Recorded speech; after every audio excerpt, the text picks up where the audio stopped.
Hi guys, welcome back to my channel. तो आप सभी लोग कैसे हैं? आई होप आप सभी लोग अच्छे होंगे। तो आज आप लोगों के साथ मैं अपने ट्रिप का एक पार्ट शेयर कर रही हूँ कि मैं कहाँ जाने वाली हूँ और इतना बड़ा सा गिफ्ट मैंने किसके लिए पैक किया है। तो अगर आप लोग मेरे चैनल से जुड़े हैं तो आप लोगों को पता होगा, मैंने कई शॉर्ट्स वीडियो डाले हैं जिसमें कुछ बर्थडे सेलिब्रेशन भी थी, कुछ ट्रिप भी थे। तो बस उन्हीं सभी को लेकर मैंने एक ये लॉन्ग वीडियो बनाया है। अभी इसका मैंने एक पार्ट बनाया है, आगे भी मैं इसके और भी पार्ट आपके साथ शेयर करूंगी। तो यहाँ पर जो मैंने गिफ्ट पैक किया है इसको मैं अभी आपको दिखा नहीं पाई हूँ, पर आगे आने वाले व्लॉग्स में आप देख पाएंगे कि इस गिफ्ट में क्या था। और देखिए, इसको पैक करने में ना बहुत सारे पेपर्स लगा है मेरा। तो ये मैंने घर पे ही पैक किया था और ऑनलाइन मैंने इसका प्रोडक्ट मंगाया है। तो यहाँ पर जल्दी से मैं कर लेती हूँ अपने कपड़ों की पैकिंग। तो ये ट्रिप हमारा लगभग 3 से 4 दिन का होने वाला है। तो क्या क्या चीज़ें मुझे पैक करनी है, क्या क्या सामान मुझे लेकर जाना है, पहले से ही इसकी मैं लिस्ट बनाकर रख लेती हूँ, जिससे कि पैकिंग करने में मुझे बहुत ही ज़्यादा ईज़ी हो जाता है और कोई भी चीज़ें मैं भूलती नहीं हूँ। क्योंकि मोस्टली क्या होता है, जब हमें कहीं बाहर जाना होता है तो काफ़ी सारी चीज़ों की ज़रूरत पड़ती है। तो इसलिए पहले से ही सारी लिस्ट मैंने बना ली है, किसको किस दिन क्या कपड़े पहनने हैं वो सारा सब कुछ लिख लिया है। फिर हम लोग यहाँ पर निकले थे, ये डेट थी 25 सितंबर का ये वीडियो है। तो यहाँ पर 25 तारीख को हम लोग रात को घर से निकले थे और अभी हम लोग जा रहे हैं नोएडा, जहाँ पर मेरी छोटी सिस्टर रहती है। तो नाइट हम लोग वहाँ पर स्टे करेंगे और वहीं से अपने नेक्स्ट ट्रिप की तरफ हम लोग आगे बढ़ेंगे। तो चलिए, ब्लॉग में बने रहिए। मेरी अदाओं पे मैंने ये कहा जो मुझसे खफा वो जाने हयात हो गई एक अजनबी हसीना से।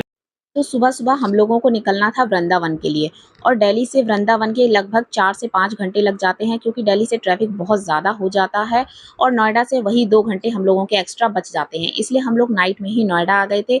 तो सुबह सुबह नहा धोकर ये 7 बजे हम लोग यहाँ से निकले थे वृंदावन के लिए। और आज कुछ स्पेशल भी था, तो आज मेरे हस्बैंड का बर्थडे था। तो वैसे दिल्ली में रहते तो निवी का बस यही होता कि चलिए कहीं मॉल चलते हैं, पर इस बार कुछ अलग करना था और बहुत दिनों से हम लोग वृंदावन जाने की सोच भी रहे थे। Dragon fly, yes, dragon fly. आगे लगा दे कहाँ पीछे वही तो मैं कह रही थी, खुला नहीं है वीसा है। चलो चलो जाओ, चलो चलो चलो चलो। तो 7 बजे हम लोग घर से निकले थे और 8 बजे ही जैसे ही हम लोग चले, तो सबसे पहले ही जो रेस्टोरेंट पड़ा था वहीं पर हम लोग ब्रेकफास्ट करने के लिए रुक गए थे।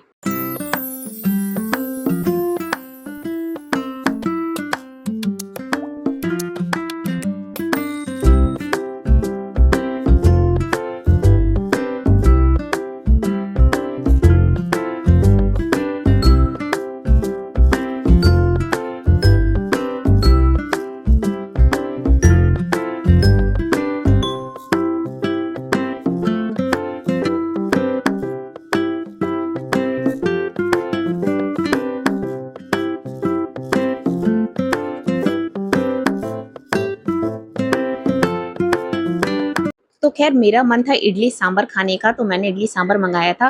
बट हस्बैंड ने यहाँ अपने लिए ऑर्डर किया था आलू का पराठा, जिसको देखकर ना मेरा भी मन ललचा गया था। पर इडली सांभर से मेरा पेट इतना ज़्यादा भर चुका था कि अब और कुछ खाने का मन नहीं था।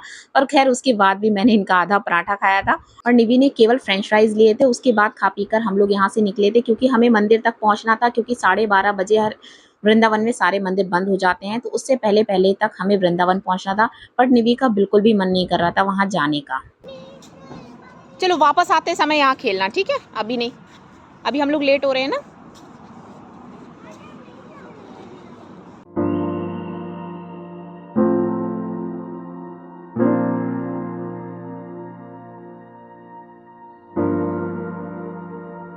फिर 10 बजे तक हम लोग वृंदावन पहुंच चुके थे और आप देख रहे हैं वृंदावन पर दीवालों पर भी इतनी सुंदर सुंदर पेंटिंग बनी हुई थी।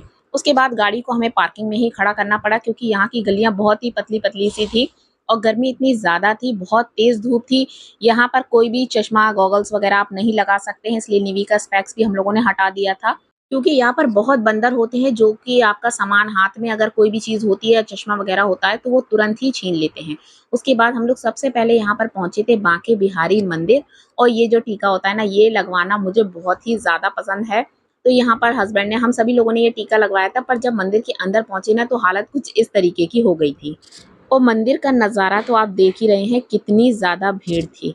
यहाँ पर आकर तो मुझे यही लगा था कि शायद भगवान के सामने तक जाने की तो हम लोगों की हिम्मत ही नहीं होगी और इतने पास से दर्शन नहीं होंगे, शायद दूर से ही हाथ जोड़कर हमें वापस आना पड़ेगा। पर भगवान की ही कृपा थी कि जो हम लोग मंदिर के अंदर तक भी पहुँचे थे और बहुत अच्छे से पास में जाकर हम लोगों ने दर्शन भी किए थे और वहाँ पर भीड़ ख़ैर बहुत थी, गर्मी भी बहुत ज़्यादा हो गई थी और वापस आने पर आप मेरी हालत देखिए किस तरीके से हो गई थी। और निवी को तो इन्होंने अपने कंधे पर बिठा लिया था क्योंकि छोटे बच्चे हैं, उनको तो बिल्कुल दिखाई नहीं दे रहा था और इन्होंने पास से बिल्कुल निवी को दर्शन कराए और निवी ज़िद अड़ गई थी, उसको ये माला चाहिए थी भगवान की और इसीलिए वो लाइन में काफ़ी देर तक लगी रही और उसको फाइनली माला भी मिल गई थी। तो आप सभी लोगों को राधे राधे। अगर आप लोग भी वृंदावन नहीं आए हैं तो एक बार वृंदावन ज़रूर आइए, वाक़ई में बहुत अच्छी जगह है और मंदिर पर अंदर जब आप घुसते हैं ना, तो वाक़ई में ऐसा लगता है कि हाँ, हमने भगवान के साक्षात दर्शन किए हैं। फिर हम लोग आ गए थे यहाँ की फ़ेमस लस्सी पीने के लिए। ख़ैर लोगों ने इसकी बहुत तारीफ़ की है पर पता नहीं क्यों मुझे ये लस्सी उतनी ज़्यादा पसंद नहीं आई। पर उस टाइम मुझे प्यास बहुत ज़ोरों की लग रही थी इसलिए मैंने लस्सी पी और उसके बाद निवी अड़ी हुई थी, उसको कुछ खरीदना था, कुछ खाना था, उसको भी भूख लग रही थी। तो उसके बाद हम लोग वहाँ से निकले और थोड़ी बहुत शॉपिंग की। यहाँ पर भगवान जी की पोशाक बहुत अच्छी मिलती हैं, तो निवी को शॉपिंग कराकर फिर हम लोग आ गए थे निधिवन।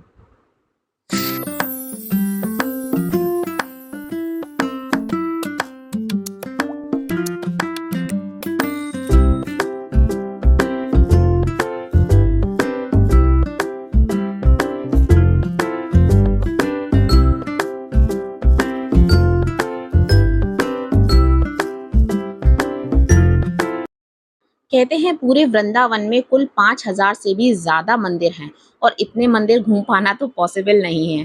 फिर हम लोग जब निधिवन आए, निधिवन में बहुत सारी तुलसी जी लगी हुई हैं और चारों तरफ से ये पूरा बंद है क्योंकि यहाँ पर बंदर बहुत ज़्यादा हैं।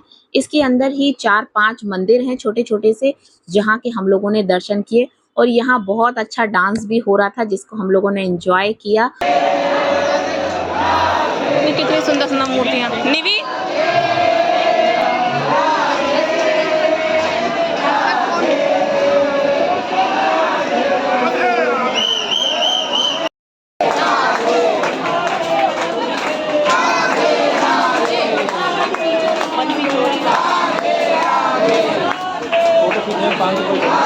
यहाँ पर जितने भी बंदर थे वो सारे पानी की बोतल छीनने की कोशिश कर रहे थे, तो हस्बैंड ने फिर वहाँ पर एक पानी की बोतल ली और सभी को पानी पिलाया और वाक़ई में गर्मी इतनी ज़्यादा थी कि उन्हें भी गर्मी लग रही थी और वो सारे बाहर थे।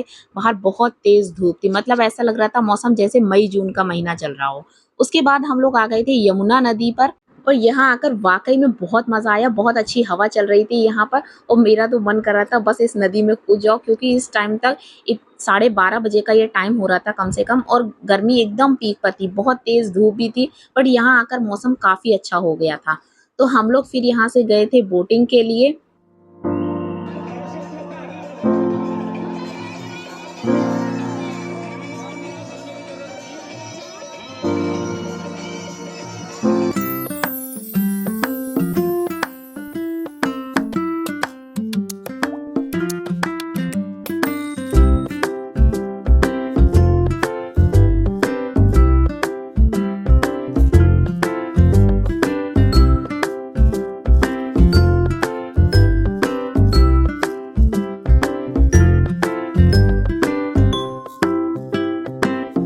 यहाँ पर जैसे ही हस्बैंड ने थोड़ा-सा पानी लेकर निवी के ऊपर डाला कि बस फिर हम दोनों शुरू हो गए थे पानी में खेलने से, क्योंकि गर्मी भी इतनी ज़्यादा हो रही थी और धूप भी बहुत तेज़ थी और बहुत मस्ती की हम लोगों ने। तो निवी को सबसे ज़्यादा पसंद आई थी ये बोटिंग, वरना तो उसका बिल्कुल मन ही नहीं लग रहा था क्योंकि बच्चों को ये मंदिर वगैरह थोड़े पसंद नहीं आते हैं।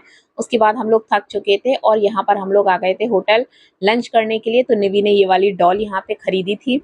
और इस तरीके की जो घूमने की जगह होती है ना, यहाँ पर खाना काफ़ी सस्ता होता है, तो होटल काफ़ी बड़ा था, काफ़ी अच्छा होटल था, बट यहाँ का खाना काफ़ी सही रेट पे था और खाना भी बहुत टेस्टी था। तो यहाँ पर जो भी खाना मिल रहा था, वो सारा खाना बिना लहसुन प्याज का था। तो हस्बैंड ने अपने लिए तो थाली ऑर्डर की थी, जो कि वो पूरी नहीं खा पाए थे और मैंने और निवी ने अपने लिए मँगाया था नूडल्स। तो नूडल्स और थोड़ी-सी थाली मैंने भी खाई थी और बिना स्वीट डिश के कोई खाना पूरा होता है, तो मैंने और निवी ने अपने लिए आइसक्रीम मंगाई थी और ख़ैर हस्बैंड ने तो चाय पी थी और इस टाइम तक हम लोगों की हालत बहुत ख़राब हो चुकी थी क्योंकि सुबह से निकले हुए थे, बहुत ज़्यादा थक चुके थे। तो 1 घंटा हम लोगों ने गाड़ी में रेस्ट किया और उसके बाद 4:30 बजे के करीब हम लोग आ गए थे इस्कॉन टेम्पल, क्योंकि यहाँ के सारे मंदिर 12:30 बजे बंद हो जाते हैं और शाम को 4:30 बजे फिर से खुलते हैं।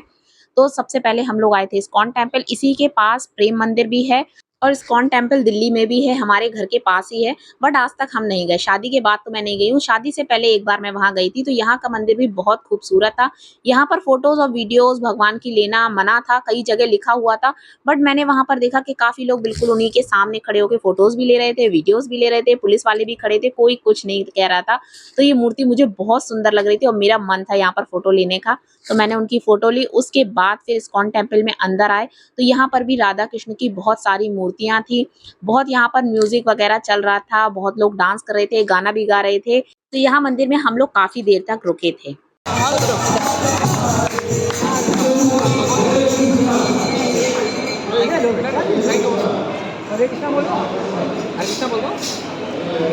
फिर इस्कॉन टेम्पल में ही हम लोग थोड़ी देर बैठे, क्योंकि इस टाइम तक मेरे पैरों में बहुत ज़्यादा दर्द हो गया था। जैसे कि पहले दर्द होता था ना, मुझे लग रहा था कि शायद वही दर्द फिर से हो गया है। उसके बाद वहाँ से हम लोग आ गए थे सीधा प्रेम मंदिर।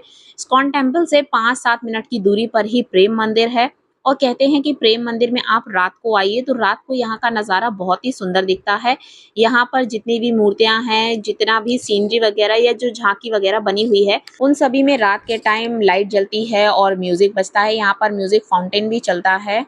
पर हम लोगों को नाइट तक ही नोएडा वापस जाना था, इसलिए हम लोग यहाँ पर ज़्यादा देर रुके नहीं थे। थोड़ा देर हम लोग ये मंदिर में घूमे थे, निवी को सारी चीज़ें दिखाई, पूरी स्टोरी निवी के पापा ने निवी को सुनाई और निवी को यहाँ पर ये सारी चीज़ें देखकर काफ़ी मज़ा आया और काफ़ी चीज़ें निवी को यहाँ से सीखने को भी मिली हैं। जो कहानियाँ हम लोग उसको सुनाते थे ना, पर सामने से देखने पर वो चीज़ें हमेशा हमारे माइंड में याद रह जाती हैं।